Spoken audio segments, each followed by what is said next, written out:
Bismillahirrahmanirrahim. Bismillahirrahmanirrahim. Assalamualaikum. Pertanyaan saya, Ustaz, bagaimana urgensi mempelajari fikih madhab khususnya di negeri kita yang mayoritas bermadhab Syafi'i, di mana ada beberapa pendapat yang menyatakan bahwa metode bermadhab bisa menjadikan kita fanatik. Barakallahu fiikum. Ya, barakallahu fiik. Ya, kalau di negeri kita madhab Syafi'i itu dihukum keumuman ya. Paling kentalnya itu di Jawa. Iya, paling kentalnya di mana? Di Jawa. Kalau di Sulawesi Selatan ini enggak terlalu terkait dengan hal tersebut. Ada di sebagian tempat kayak di Sumatera, malah buku-buku Asy-Syaukani banyak di sana. Nah itu dari dulu sudah diterjemah ya, Nailul Autar dan sebagainya. Tapi dilihat pada hal yang populer di Indonesia, madhab Syafi'i, itu bagus.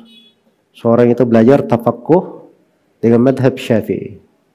Sebab madhab itu metodologi di dalam mempelajari fikih, metodologi di dalam membangun bangunan ilmiah untuk keilmuannya di bidang fikih. Jelas ya? Tertib namanya, tertib. Orang menyusun, menata bangunan keilmuan. Namanya menyusun bangunan itu ya memang dia satu jalur saja. Itu melihat tukang itu, kalau dia kerja terlalu banyak aturan yang dia pakai, tidak jadi bangunannya nanti. Jelas ya? Kalau satu mau pondasinya, kita pondasi Indonesia aja, modelnya model tukang lokal saja. Satunya tidak, jangan kita pakai model itu, kita pakai metodenya orang Jepang. Agak lain lagi gayanya, bikin pondasi. Oh enggak, ini kita pakai saja modelnya orang Swedia. Akhirnya banyak metode ini, sebagian metode sana, sebagian metode begitu, jadi bangunannya tidak karuan, datang angin langsung rubuh. Nah, itu tidak benar ya cara seperti itu. Jadi itu analogi sederhananya. Ya, seorang itu kalau membangun sebuah bangunan fikih, dia bangun di atas pondasi yang benar. Satu madhab saya supaya tidak bercampur-campur tentang pemahamannya. Tidak bercampur tentang apa? Pemahamannya. Itu ada tertibnya di pembahasan.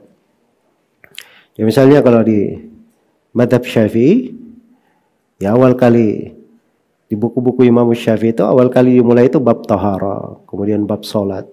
Kalau madhab Maliki di sebagian pembahasan mereka mulainya langsung dari bab solat, langsung dari bab waktu solat. Nah itu awal kitab hadits Imam Malik di Al-Muwatta, bab tentang wuqutis shalah, waktu-waktu salat. Jelas ya? Jadi ini kadang kurang untuk penuntut ilmu ya, dia mengerti bab taharah, bab salat itu bagus, tapi tertibnya di dalam belajar itu harus berkesesuaian. Jelas ya? Di dalam masalah furudul wudu, misalnya di madhab Syafi'i disebut 6, di sebagian madhab disebut 5. Dalam masalah rukun-rukun salat misalnya, di madhab Hambali disebut 14. Di sebagian madhab disebut 12 saja. Ya kalau antum ambil sana sini pusing nanti. Ini yang benar 12 atau 14. Tapi kalau dia ikut di satu madhab, dia ingat saja. Oh di sini sebut 6, di sana sebut 12. Nah, sekarang 6-nya semuanya benar dari sudut tahqiq, itu perlu guru. Oh 6 di madhab Syafi'i, tapi yang kuatnya cuma 5 misalnya. Jelas ya? Itu bisa, nggak ada masalah. Tapi tertib ilminya sudah bagus. Tertib ilminya sudah bagus. Ya sama dengan pembahasan najis. Kalau mau cari pembahasan najis, kalau di madhab Syafi'i, itu setelah bab tentang air, mereka bahas tentang bejana, setelah itu bahas tentang najis. Sebelum bicara tentang wudunya, diberesin dulu semua. Baru bicara tentang wudunya, baru bicara tentang tayamumnya, baru bicara tentang perempuan yang haid. Itu di bab tahara. Tapi kalau di madhab Hambali tidak seperti itu. Dia bereskan dulu semua masalah air, setelah itu wudu segala macam. Masalah najis akhir bab tahara mereka. Di akhir bab tahara. Di madhab Hambali akhirnya pembahasan ikrar terkait dengan pengadilan, perhukuman apa segala macam. Ya di madhab Syafi'i akhirnya adalah pembahasan kitabul itiq, masalah pembebasan budak. Ya kalau antum campur-campur sana sini, itu bisa mempengaruhi di dalam belajar. Jelas ya? Makanya belajar itu kasih tertib satu hal. Nah, itu yang kita ikuti di dalam hal tersebut. Jelas ya? Kalau sudah terbangun satu bangunan lengkap, dia bangun lagi bangunan yang sama lebih bagus, sudah kuat dia di sini, dia sudah masuk di fikih perbandingan namanya. Jadi pertama diambil ringkasan satu madhab, ringkasan yang paling ringkasnya. Setelah itu naik ke ringkasan berikutnya yang lebih luas, tapi mencakup seluruh pembahasan di dalam madhab. Iya. Kemudian setelah itu diambil lagi ringkasan dari madhab, tapi dia sudah ada mengurai silam pendapat di dalam madhab itu sendiri. Iya.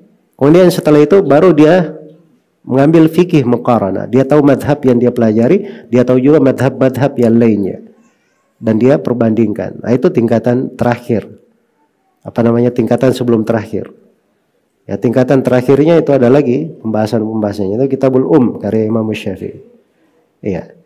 Cara menguraikan dalil, membantah pendalilan orang yang tidak sepaham dengannya. Itu ada di dalam pembahasan beliau di Kitabul Jelas ya? Kalau penuntut ilmu itu cara tertib ilmu yang nggak bagus, ya bagaimana dia bisa memahami? Jadi pembahasan tentang bermadhab itu di kalangan orang-orang yang berilmu itu kaitannya dengan masalah tertib ilmi, cara membangun nuansa ilmiah pada seseorang. Ya, kalau ada yang bermadhab dia pakai untuk fanatik, itu pada dasarnya dia keliru dalam belajar. Pada dasarnya dia keliru dalam belajar. Jelas ya? Jadi kekeliruan yang dilakukan oleh sebagian orang, jangan mengatakan bahwa itu cara dan metode itu salah atau keliru. Semoga Allah memberi taufik kepada semuanya.